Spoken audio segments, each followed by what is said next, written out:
Hello दोस्तों, मेरा नाम चंदन झा है और स्वागत करता हूं मैं दोस्तों इस सेशन के अंदर जहां पर हम डिस्कशन करने वाले हैं कि एसएससी जेई के बारे में कंप्लीट इंफॉर्मेशन। और ये है आपका खूबसूरत इंजीनियर्स वाला चैनल। तो दोस्तों यहां पर ऑल अबाउट एसएससी जेई के अंदर हम जो डिस्कशन करेंगे वो कैलेंडर, क्योंकि 2023 के लिए जो कैलेंडर आया उसके बारे में बात करेंगे। उसके बाद बात करेंगे हम एग्जाम पैटर्न के बारे में कि एग्जाम का पैटर्न क्या है, कितने पेपर्स होते हैं, राइट। ऑब्जेक्टिव होता है, कन्वेंशनल होता है, टेक्निकल होते हैं, नॉन टेक्निकल होता है, उसका वेटेज कितना होता है, वो सब बात करेंगे। उसके बाद हम बात करेंगे सिलेबस के बारे में। जो नॉन टेक्निकल है उसमें क्या क्या सिलेबस है, जो टेक्निकल है उसके अंदर क्या क्या सिलेबस है, और लास्ट में बात करेंगे हम सैलरी पे स्केल होता कितना है, या सॉरी पे बैंड कितना होता है। और उसके साथ हम डिस्कशन करेंगे कि आपके इन हैंड सैलरी आने कितनी वाली है अगर आप एसएससी जेई एग्जाम को क्वालिफाई कर लेते हैं। तो दोस्तों सबसे फर्स्ट थोड़ा सा हम पैटर्न की बात करते हैं और उससे पहले थोड़ी सी वैकेंसीज की बात करते हैं, क्योंकि ये बहुत डायलेमा है। बहुत सारे बच्चे ये मानते हैं कि सर अभी तक 2023 का तो नोटिफिकेशन तो आया नहीं, तो कितनी एक्सपेक्टेड वैकेंसी है 2023 के लिए, जिसका अभी कैलेंडर रिलीज हुआ है वो भी एक बार थोड़ा सा आइडिया दे दीजिए। तो बहुत सारे बच्चों ने या बहुत सारे कोचिंग इंस्टीट्यूट वालों ने भी आरटीआई डाला था और उस आरटीआई के बेसिस पे कुछ डेटा आया था। वो डेटा सबका अलग अलग था ऑलमोस्ट, तो मुझे नहीं लगता कि किसने क्या डेटा बोला है, बट फिर भी अप्रोक्सीमेटली चूंकि चुनाव का टाइम आ रहा है 2024 में, आपको पता है कि इलेक्शन आने वाला है, तो उसके हिसाब से हम जबरदस्त तरीके से ये जरूर मान सकते हैं कि जो वैकेंसी आएगी एसएससी जेई में भी वो अच्छी खासी वैकेंसी आएगी। पर देखते हैं, सबसे पहले ट्रेंड देखते हैं इनको। दोस्तों 2018 की अगर मैं बात करूं 2018 में टोटल 6,77,133 लोगों ने एग्जाम, नंबर ऑफ एप्लीकेंट्स ने एग्जाम दिया था, और जो नंबर ऑफ वैकेंसी थी, जो फॉर्म फिल किया था, और वैकेंसी जो थी वो 1840 वैकेंसी थी। इसी अगर दौर में 2019 की बात की जाए तो लगभग 8 लाख लोगों ने एग्जाम दिया था, राइट, एप्लीकेंट्स थे, और वैकेंसी जो थी वो थोड़ी सी कम थी, 1152 वैकेंसी थी। वैकेंसी और कम हुई 2020 में, नंबर ऑफ एप्लीकेंट्स भी कम हुए, बट वैकेंसी कुछ ज्यादा ही कम हो गई, लगभग 800 के आसपास की वैकेंसी थी। इसके बाद अगर बात की जाए 2021 में, तो दोस्तों 21 में आपको पता है कोविड वाली सिचुएशन थोड़ी सी चली रही थी, हालांकि वो 19-20 से ही शुरू हो गई थी, पर फिर भी 21 के ड्यूरेशन में कोई वैकेंसी रिलीज ही नहीं हुई थी। और बच्चे अभी भी ये एक्सपेक्ट करते हैं कि सर 2021 वाली वैकेंसी को अभी क्लब करके और ज्यादा कर दिया जाए। तो यार देखो, वो 21 निकल गया, क्योंकि उसके बाद 2022 में आ गई थी, तो 21-22 को क्लब करके ये वैकेंसी ज्यादा बनाई गई थी, राइट। क्योंकि देखो अभी तक कभी भी वैकेंसी आपको ज्यादा दिखाई दे नहीं होगी, 1840, 1152, 800। तो ऐसा क्या क्रांतिकारी हुआ था 2022 में कि 2959 वैकेंसी आ गई थी। वो इसलिए हुई थी क्योंकि 2021 की वैकेंसी को भी क्लब कर दिया गया था, राइट। अब बात करते हैं दोस्तों 2023 की। 2023 में क्योंकि इलेक्शन का टाइम चल रहा है और इसके हिसाब से देखते हैं, और नए प्रोजेक्ट्स भी काफी कुछ चल रहे हैं। स्पेसिफिकली अगर मैं सिविल की बात करूं तो इस बार हम ये मान सकते हैं कि लगभग 2000 से ज्यादा की वैकेंसी आ सकती है, जो अभी तक की सारे ईयर्स में अगर आप कंपेयर करोगे तो उसमें सबसे ज्यादा वैकेंसी आपको देखने को मिलेगी। ये एक प्रोबेबल डेटा है, एक्सपेक्टेड डेटा है, this is not a exact और ट्रू डेटा। वो तो जब एग्जैक्ट नोटिफिकेशन आएगा उसके बाद ही पता चलेगा, पर फिर भी हम अभी ये एक्सपेक्ट कर सकते हैं कि लगभग 1800 से 2000 के आसपास का, या 2022 1800 से 2200 के आसपास का जो वैकेंसीज है वो हम एक्सपेक्ट कर सकते हैं इस बार आएगी। इसके बाद दोस्तों आगे चलते हैं। अगर मैं कैलेंडर की बात करूं तो देखिए, जब आप एसएससी के ऑफिशियली वेबसाइट पे जाओगे तो आपको दिखेगा उसके सारे एग्जामिनेशन के कैलेंडर्स ने रिलीज कर दिए, कुछ इस तरीके के। मैंने डायरेक्टली स्नैपशॉट लिया है। इसी दौर में 9th पॉइंट पर आप देखोगे junior engineer civil, mechanical, electrical and quantity surveying and contract examination 2023। इसका पेपर 1 का जो notification CB computer based examination होता है, राइट। हालांकि स्टार लगाया गया पर वो कंप्यूटर बेस्ड एग्जामिनेशन ही होगा, राइट। इसका देखो दोस्तों, राइट, फेस एग्जामिनेशन पेपर 1 का डेट ऑफ एडवर्टाइजमेंट 26 जुलाई को इसका नोटिफिकेशन एडवर्टाइजमेंट आएगा। क्लोजिंग डेट जो होगी वो 16 अगस्त को होगी, और डेट ऑफ एग्जामिनेशन जो है वो अक्टूबर के आसपास में होगा, टेंटेटिव अक्टूबर है। अक्टूबर की किस डेट में होगा या थोड़ा आगे खिसकेगा, ये जब कंप्लीट नोटिफिकेशन आएगा उसके बाद ही पता चलेगा। इसका मतलब ये तो अभी कैलेंडर को देखते देखते तय है कि आपका एग्जाम लगभग अक्टूबर के आसपास में हो सकता है। इसका मतलब आपको प्रिपरेशन अभी से शुरू करना है, क्योंकि एसएससी का जो एग्जाम है दोस्तों, एसएससी जेई जूनियर इंजीनियर का जो एग्जामिनेशन है अगर वो अक्टूबर में होता है तो इसको कंप्लीट करने के लिए लगभग 6 मंथ्स की रिक्वायरमेंट होती है। और 6 मंथ्स की रिक्वायरमेंट होती है, इसका मतलब आपको आज से ही वेट नहीं करना है, अभी से ड्रीम बनाना है और अभी से प्रिपरेशन स्टार्ट कर देनी है दोस्तों, राइट। अच्छा जी सर, इसके एग्जाम का पैटर्न क्या है सर, ये भी तो समझाइए। तो दोस्तों एग्जाम के पैटर्न की अगर मैं बात करूं तो इसके 2 फेसेस में पेपर होते हैं। पहला फेस होता है ऑब्जेक्टिव। ऑब्जेक्टिव का मतलब multiple choice question type, MCQ type. 4 option होंगे, ए बी सी डी। अच्छा, जो हिंदी माध्यम के विद्यार्थी हैं उनको भी मैं बता दूं, आपको भी टेंशन लेने की जरूरत नहीं है कि सर इंग्लिश में होगा कि हिंदी में होगा। जितने भी क्वेश्चन होते हैं वो बाइलिंगुअल में होते हैं, यानी इंग्लिश में भी लिखा होता है और उसी का हिंदी में ट्रांसलेशन भी लिखा होता है। आप दोनों में से जिस भाषा में भी आप अपने आप को कॉन्फिडेंस मानते हैं, आप उस भाषा में क्वेश्चन को पढ़कर आप आंसर लगा सकते हैं। तो 4 ऑप्शन होंगे, आपको एक टिक करना होगा, ठीक है सर।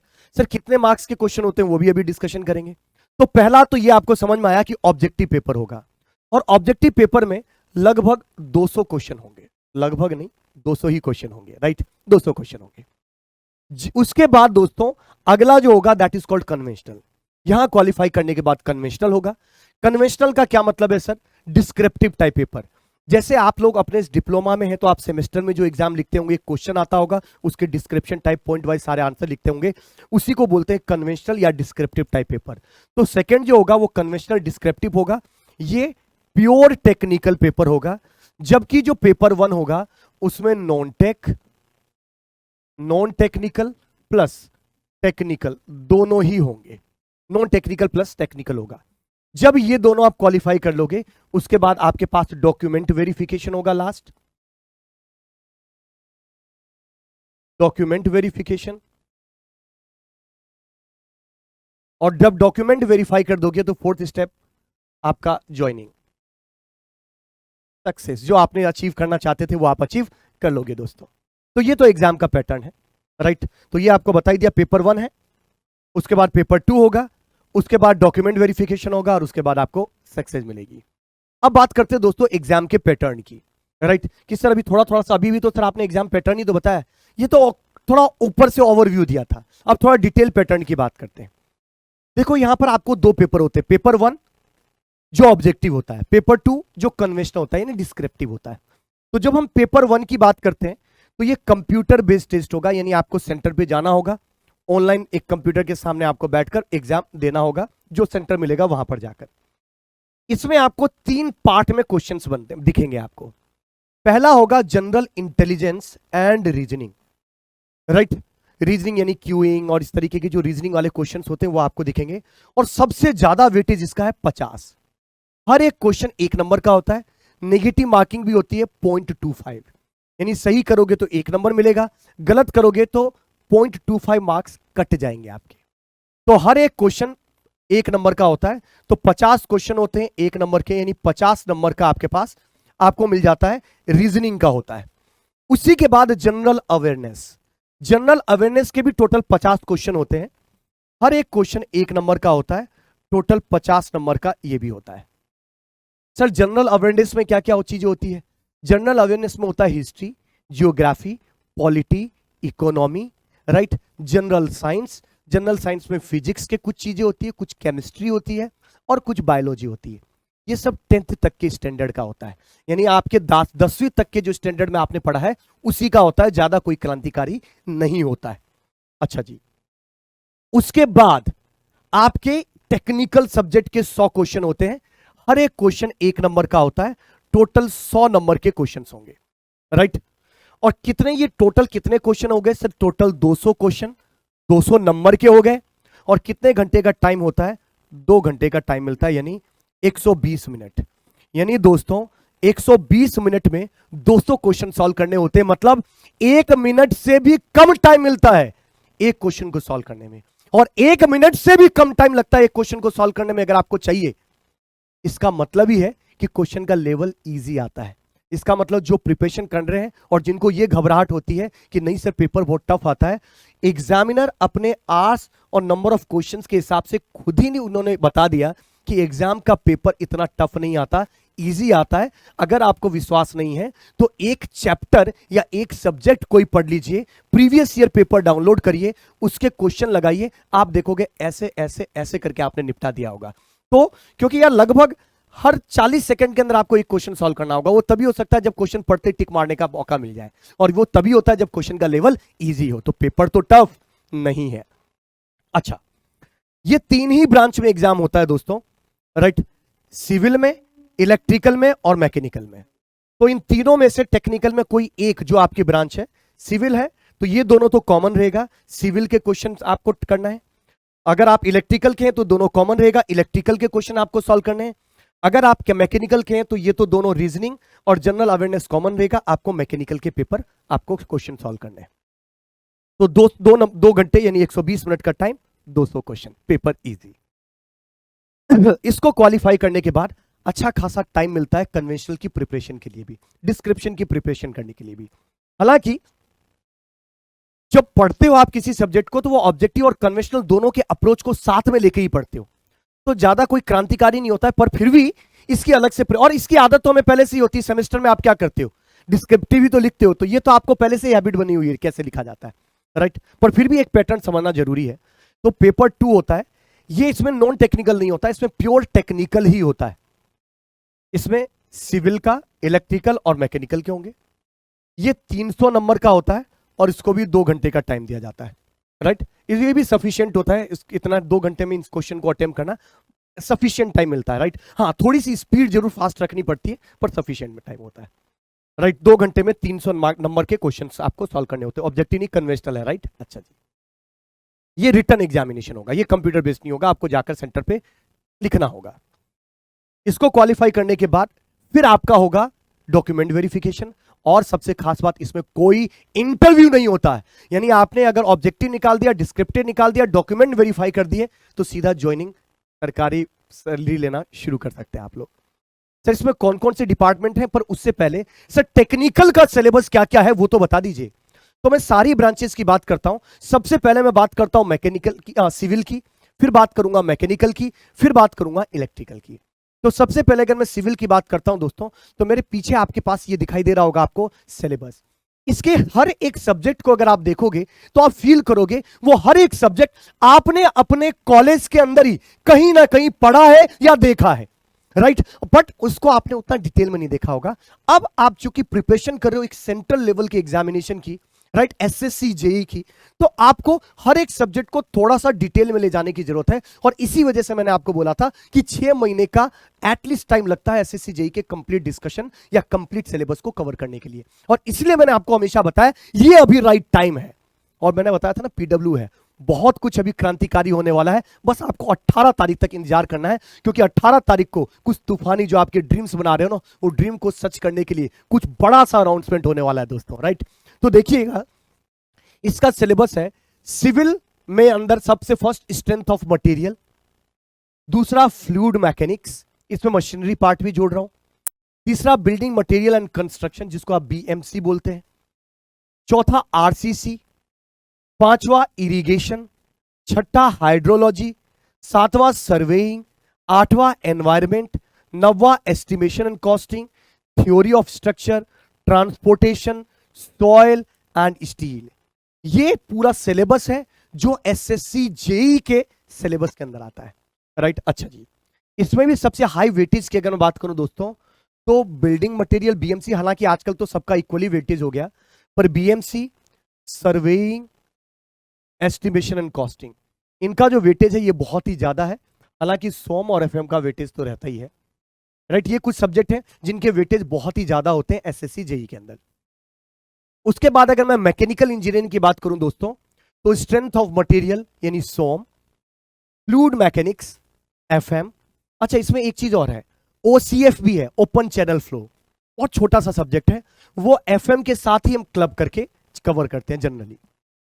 यहां अगर मैं मैकेनिकल की बात करता हूं तो strength of material, fluid mechanics, right? Thermodynamics के 2 पार्ट है, thermodynamics basics and thermodynamics application, जिसके अंदर आरएसी इंजन, राइट, ये सारी चीजें जो आती है, राइट? अच्छा जी, उसके बाद थ्योरी ऑफ मशीन, एक और इसके अंदर हाईवे भी होना चाहिए, ट्रांसपोर्टेशन है, यस, ट्रांसपोर्टेशन का भी अच्छा खासा वेटेज है। ट्रांसपोर्टेशन में सारी चीजें, हाईवे, रेलवे, एयरपोर्ट सब इसी के अंदर आता है, राइट। अच्छा, फिर वापस से आता है एक बार मैकेनिकल में, थर्मोडायनेमिक्स एप्लीकेशन, उसके बाद theory of machine, Tom, right, vibration भी इसी के अंदर, बहुत छोटा सा पार्ट है। मैकेनिक्स छोटा सा सब्जेक्ट है, 4-5 नंबर का क्वेश्चन बन जाता है। प्रोडक्शन, मटेरियल साइंस, ये आपके पास सब्जेक्ट है। इसके अलावा भी HMT भी होते हैं, बट वो SSC JEE में इतना इंपॉर्टेंट नहीं है, वो मेंशन नहीं है उसके सिलेबस में। यही ऑफिशियली साइट पर जाएंगे तो यही सब्जेक्ट है जो वहां पर मेंशन है, राइट। यही चीज अगर मैं इलेक्ट्रिकल की बात करता हूं दोस्तों, तो इलेक्ट्रिकल के अंदर बेसिक्स ऑफ इलेक्ट्रिकल, जिसके अंदर आप नेटवर्क थ्योरी यानी KVL, KCL, transport, right, ट्रांजेंट, AC analysis, ये सब जो आप पढ़ते हो, थ्योरम्स, ये सब आप इसी में पढ़ते हो, basic of electrical. Battery, right, current source, voltage source, right, ये सब चीजें, स्टार डेल्टा कन्वर्जन, ये सब जो पढ़ते हो इसी के अंदर आप पढ़ते हो, बेसिक इलेक्ट्रिकल के अंदर। इसका वेटेज बहुत ज्यादा है, इस इलेक्ट्रिकल वेटेज का SSC JEE के अंदर। बेसिक इलेक्ट्रिकल का वेटेज मान के चलिएगा 25 से 30 नंबर का वेटेज लगभग है। उसके बाद दोस्तों, क्योंकि 100 नंबर का टेक्निकल आता है ऑब्जेक्टिव में, ऑब्जेक्टिव की बात करूं भी, पेपर 1 का weightage basic of electronics, basic of electronics के अंदर एनालॉग इलेक्ट्रॉनिक्स और EDC, और थोड़ा सा पार्ट कभी कभी ऑब्जर्व किया गया, हर पेपर में नहीं, डिजिटल इलेक्ट्रॉनिक्स वाला भी थोड़ा सा पार्ट पूछ लिया जाता है, राइट। तो बेसिक इलेक्ट्रॉनिक्स के अंदर एनालॉग इलेक्ट्रॉनिक्स और EDC वाला पार्ट जो आता है, सेमीकंडक्टर फिजिक्स और ये सब चीजें, डायोड, ट्रांजिस्टर, ये सब बेसिक पार्ट इसके अंदर आता है। ओपैम। तीसरी चीज इलेक्ट्रिकल मशीन, इसका भी अच्छा खासा वेटेज है, राइट। इलेक्ट्रिकल मशीन बहुत इंपॉर्टेंट रोल प्ले करता है इसमें। उसके बाद पावर सिस्टम, पावर सिस्टम के बाद यूटिलाइजेशन ऑफ पावर। देखिए, जो गेट की प्रिपरेशन कर रहे होंगे वो पावर सिस्टम पढ़ते होंगे, बट यूटिलाइजेशन ऑफ पावर नहीं पढ़ते होंगे। ये भी बहुत अच्छा खासा रोल प्ले करता है SSC JEE के लिए। उसके बाद मेजरमेंट, मेजरमेंट का बहुत ज्यादा वेटेज, ये 2 सब्जेक्ट ऐसे हैं जिनका वेटेज बहुत ज्यादा है। और उसके बाद दोस्तों, पावर इलेक्ट्रॉनिक डिवाइस वैसे ज्यादा मेंशन नहीं है, पर फिर भी इसके अंदर मैंने सिर्फ डिवाइस लिखा है, क्योंकि बहुत सारे बार टाइम सोचा जाता है कि इस बेसिक ऑफ इलेक्ट्रॉनिक्स में कवर हो जाएगा, जबकि वो पावर डिवाइसेज होते हैं, राइट। तो उसको अलग से कवर करना एक बार कर लीजिएगा, क्योंकि रिस्क मत लीजिएगा। किसी किसी पेपर में देखा गया है कि ऑब्जर्व किया गया कि क्वेश्चन पुट कर दिए गए, हालांकि कम क्वेश्चन आए पर पुट कर दिया गया, तो इसको भी आपको कवर करके चलना है, स्पेसिफिकली डिवाइस वाला पार्ट को। तो ये इलेक्ट्रिकल का सिलेबस है, यानी टेक्निकल सिलेबस समझ में आ गया, नॉन टेक्निकल सिलेबस समझ में आ गया, मार्क्स डिस्ट्रीब्यूशन समझ में आ गया। अब सर डिपार्टमेंट कौन कौन से होते हैं और उसकी सैलरी कितनी होती है, सर मुद्दे पे आइए सर। तो दोस्तों, मुद्दे पे आते सीधे देखिएगा। और एज लिमिट की जहां तक बात हो, ऑलमोस्ट सारे डिपार्टमेंट में 30 इयर्स जनरल के लिए एज लिमिट है। सिर्फ 1-2 ऐसे डिपार्टमेंट में जिसमें 32 इयर्स है, अलबत्ता बाकी के सब में ऑलमोस्ट 30 इयर्स ही एज लिमिट है। जैसे CPWD में 32 इयर्स है एज लिमिट, राइट। अच्छा, पहला Border, right, Border Road Organisation, Ministry of Defence. इसमें JEE सिविल की अगर मैं बात करूं तो इसकी जो पे बैंड है दोस्तों, वो है 35,400 से लेकर 1,12,400। अच्छा, सेंट्रल पब्लिक वर्क्स डिपार्टमेंट यानी CPWD, इसमें जूनियर इंजीनियर सिविल की अगर मैं बात करूं तो 35,400 से 1,12,400 का ये पे बैंड है। अगर इसके बाद बात करता हूं CPWD इलेक्ट्रिकल के अंदर, तो पे बैंड सेम है। वाटर, सेंट्रल वाटर कमीशन की अगर बात करूं जो सिविल के लिए तो बहुत ही बेहतरीन माना जाता है, CPWD और वाटर कमीशन, इसमें जूनियर इंजीनियर सिविल की भी वही है, 35,400 से लेकर 1,12,400। उसके बाद सेंट्रल वाटर कमीशन अगर मैकेनिकल की बात की जाए तो 35,400 से 1,12,000 वही पे स्केल है। अच्छा, इसमें एक चीज नोटिस करोगे आप, मैकेनिकल की बहुत कम जगह दिखाई दे रहा होगा, मेनली इलेक्ट्रिकल और सिविल का आपको सबसे ज्यादा सिविल दिखाई दे रहा होगा, फिर इलेक्ट्रिकल, फिर मैकेनिकल। इसी वजह से जो नंबर ऑफ वैकेंसी भी निकलती है वो सबसे ज्यादा वैकेंसी निकलती है सिविल में, उसके बाद इलेक्ट्रिकल में और फिर मैकेनिकल के अंदर। तो दोस्तों, Central Water Research Station civil की बात करूं, सबका पे बैंड वही है, ऑल सेम ही है, 35,400 से लेकर 1,12,400 की। थोड़ा सा डिपार्टमेंट बता देता हूं, central water power research station, right, directorate of the quality and assurance naval, right, नौसेना के अंदर जो होता है नेवल में, directorate of the quality assurance, right. उसका Farakka barrage project, Farakka barrage project civil में भी, इलेक्ट्रिकल में भी, मैकेनिकल के अंदर भी होता है। मिलिट्री इंजीनियरिंग सर्विसेज जो MES होता है, मिलिट्री इंजीनियरिंग सर्विसेज वही मैकेनिकल, सिविल में भी, मैकेनिकल में भी और इलेक्ट्रिकल के अंदर भी चलता है। तो ये कुछ डिपार्टमेंट है जिसके बारे में मैंने डिस्कशन किया। अच्छा सर, ये तो आपने पूरी स्ट्रक्चर बताया, सर इन हैंड बताओ तो यार जो भी आपके पास बेसिक होगा, टीए होगा, डीए होगा, राइट, एचआरए होगा, सारे अलाउंसेस को जोड़ने के बाद इन हैंड आपकी जो सैलरी बनती है वो लगभग 44,600 के आसपास की बनती है, राइट। चलो 44,600 के आसपास इन हैंड ज्वाइनिंग होते ही आपकी सैलरी स्ट्रक्चर आना शुरू हो जाता है। तो ये तो आपकी इन हैंड सैलरी की बात रही, डिपार्टमेंट की बात हुई, सिलेबस की बात हुई, सारी बात तो मैंने कर दी। बस एक बात आपसे पूछना चाहूंगा कि स्टार्ट कब कर रहे हो अपने ड्रीम जॉब के लिए तैयारी? कमेंट करके जरूर बताइएगा। Till that, thank you very much, all the very best, right, thank you very much, all the very best, जय हिंद।